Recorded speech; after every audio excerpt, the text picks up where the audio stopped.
3-Point Shot, Chapter 8. Team 1 had discovered that behind one of the school's locked gates, there were two large buildings, one of which was a casino that two of the students had taken to exploring. "This place is huge," Kaede declared. "Quite so, if a bit too flashy for my tastes," Korekiyo added. The casino operated with a system of game tokens that could be redeemed for an assortment of prizes. None of the prizes seemed all that impressive, and there certainly wasn't anything that could help the group escape, but the entertainment value held within was certainly appealing. "At least we never have to worry about getting bored," Kaede observed. "Perhaps, though games of chance have led more than one man to ruin in the past," Korekiyo added, apparently in recollection. "Speaking from experience?" Kaede wondered. "Heavens no," the anthropologist replied. "I merely wish to avoid anything untimely happening to someone." The masked boy turned around and noticed something interesting in the main hall of the casino. "Ah, it seems you've hit the proverbial jackpot, my dear." The blonde turned to follow his gaze. Whoa! It was a gorgeous piano, colored gold to match the bright atmosphere of the building. Kaede rushed over and sat in front of the instrument, her hands hovering over the keys. "Oh, will I be so privileged as to receive a private concert?" Korekiyo wondered. Kaede shook her head. "No, actually, you've given me a great idea. We could have a big casino night. We'd all hang out together. We could get dressed up. Wait, no, we don't have any formal wear." "I'm sure we could think of something," Korekiyo reassured her. "Thanks, Shinguji-kun," Kaede smiled. "You know, once you get past the creepy vibe you give off, you're actually a pretty nice guy." Korekiyo took a small bow in jest. "I thank you for your compliments, my dear. I enjoy your company as well. You oft remind me of my sister." "You have a sister?" Kaede asked. "Yes. I hope I could introduce you to her someday." The pianist smiled. "That sounds nice." "Forgive me for intruding." The third member of their team, Kibo, appeared before them. "Oh hey, how'd your search for the other building go?" Kaede asked. "I'm afraid the door was locked," Kibo explained. "But the sign outside leads me to believe it is something called a love hotel." The two human students' eyes widened in shock. "I'm afraid no information on such a facility exists in my memory. Could one of you explain it to me?" Kiba requested, blissfully unaware. The two other ultimates glanced at one another, somewhat uncomfortable with this turn of events. Kaede then quickly called, "Not it!"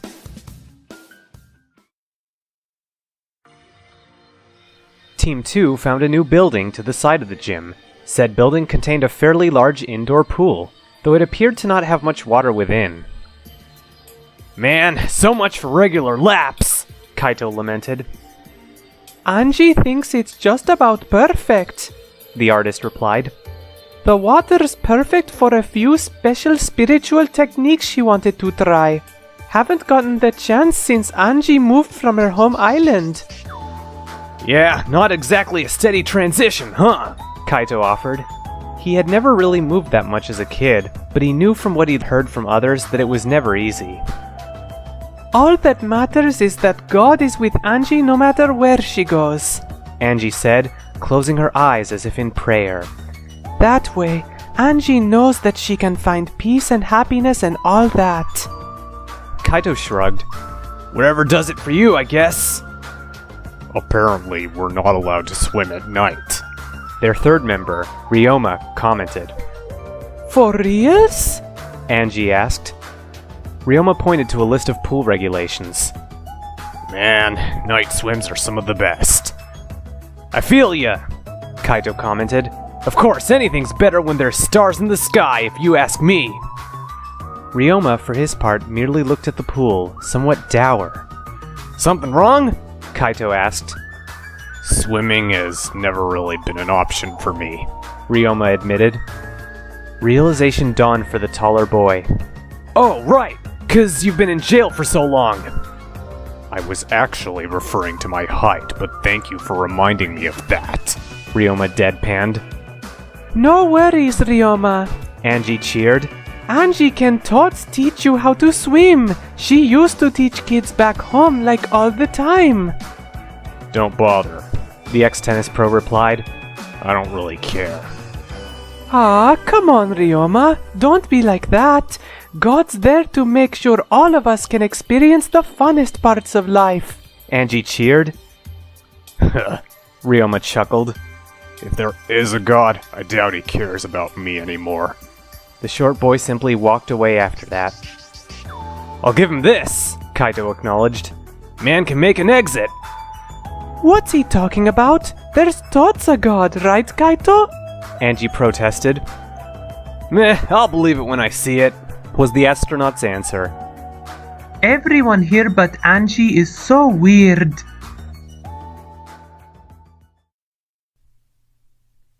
Team 3 had stumbled upon 2 more research labs, and by a stroke of good fortune, had brought the 2 girls who were offered their heaven on earth with them.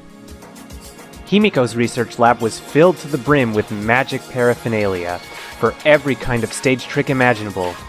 She'd protest that her work wasn't tricks, but real magic, though seemed very appreciative of her new supplies anyway.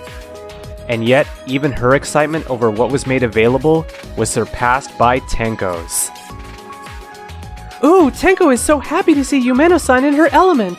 Tenko cheered. Do you think your magic will be fully recharged soon? Well, Himiko pondered. I didn't really get much sleep last night because of the trial. Maybe in a few days?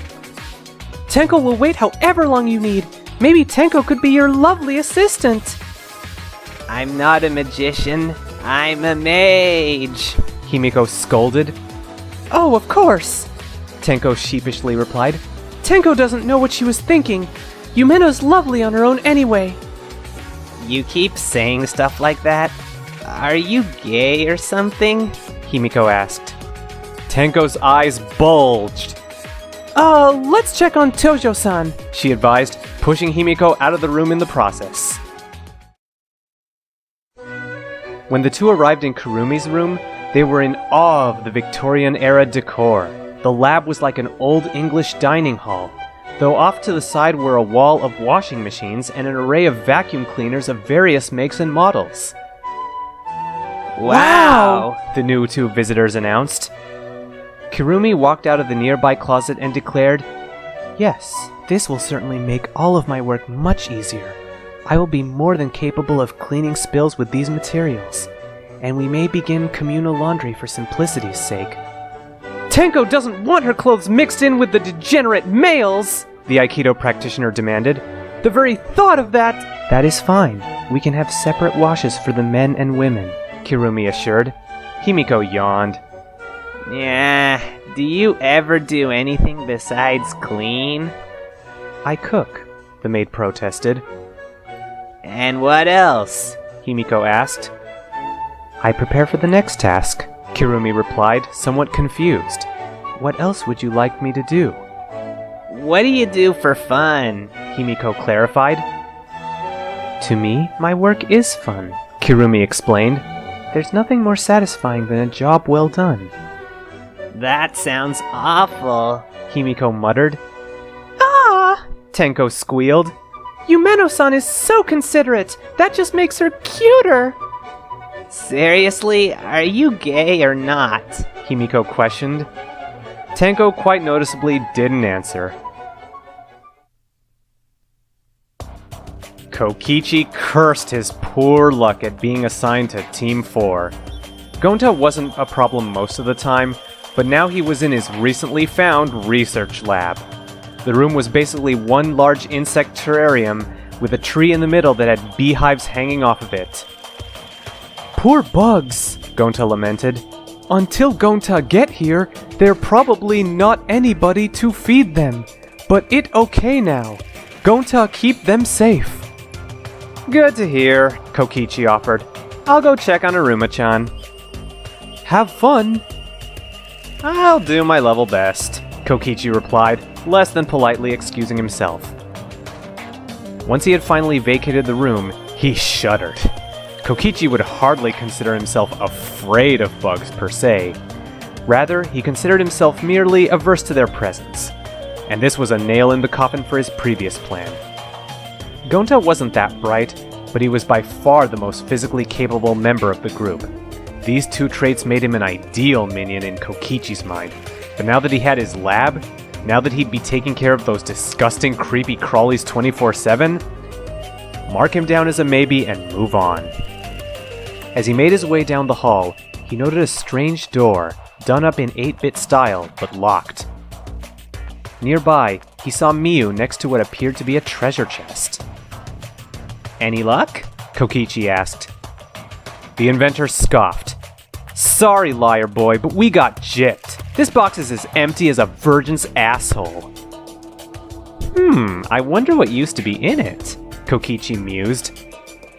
"Something big and heavy, I bet," Miu guessed. "Oh, and I found the midget's lab." "Which one?" Kokichi asked. "The tennis midget," Miu clarified. "Damn, we got a lot of shorties around here, don't we?" "Indeed. I'm guessing it's basically an indoor tennis court?" the dictator wondered. "Yup. Hey, do you think it's proportional?" Miu asked, apropos of nothing. Kokichi was briefly taken aback. By it, do you mean... Heck yeah, but you gotta figure with a voice like that, his balls must be huge! And I don't mean the green fuzzy ones, or do I?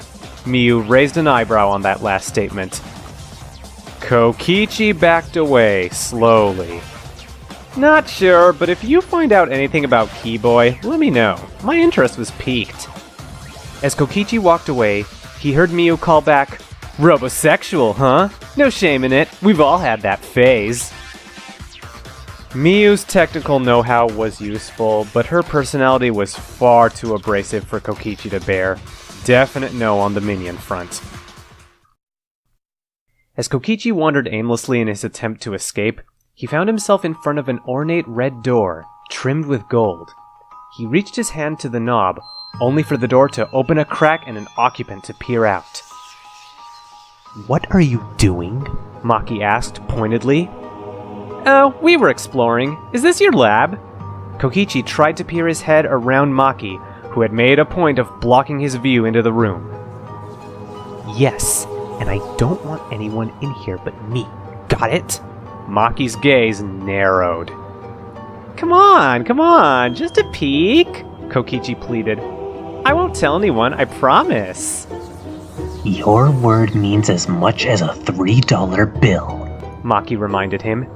And if I catch you anywhere near my lab again, you will wake up very confused as to why your arms are attached to the wrong sides. She then slammed the door in Kokichi's face. Kokichi muttered. Intimidating, intelligent, capable of keeping a secret, and not afraid of what anyone thinks of her? Perfect. End of Chapter 8.